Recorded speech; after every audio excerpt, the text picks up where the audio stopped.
Hello साथीहरू, welcome है मेरो डे 2 मिनी भ्लगमा। आई होप तपाईहरू सबैजना सन्चै हुनुहुन्छ होला अनि म पनि एकदमै सन्चै छु। आज चाहिँ लागे म बिहानै घाँस काट्नतिर, किनकि म डेमा कलेज जानुपर्ने हुन्छ। मर्निङमा घाँस काटेर डेमा कलेज जानु चाहिँ मेरो डेली रुटिन जस्तै हो है साथीहरू। आज हाम्रो नुवाकोटको घामले चाहिँ बसाइ सरे जस्तो छ साथीहरू, घामको दर्शन गर्नै पाइएन। चिसो पनि यति बढेको छ कि साथीहरू बयान गरी साध्य नै लाग्दैन। यदि हाम्रो नुवाकोटको घाम तपाईहरुकोतिर आएको छ भने फिर्ता पठाइदिनु है साथीहरू। तपाईहरुले मेरो भिडियो कुन ठाउँदेखि हेर्दै हुनुहुन्छ कमेन्ट गरिदिनुस् है। कतिजना साथीहरूले मेरो भिडियो हेरेर यसको त क्यामेरा नै राम्रो छैन, किन बनाउँछ होला यस्तो भिडियो, नाटकै धेरै जस्तो लाग्छ होला है।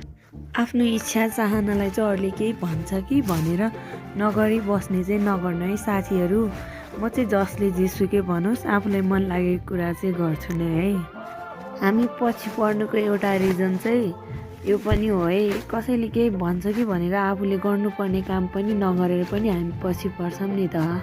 आफूले गर्नुपर्ने काम आफै बुझेर गर्नुहोस् है साथीहरू, अरूले जेसुकै भनोस् त्यसमा वास्ता नराखिकन। यति गफ गर्दा गर्दै मेरो घर जाने बेला पनि भएछ। हजुरहरूलाई मेरो भिडियो कस्तो लाग्यो कमेन्ट गरिदिनुस् है।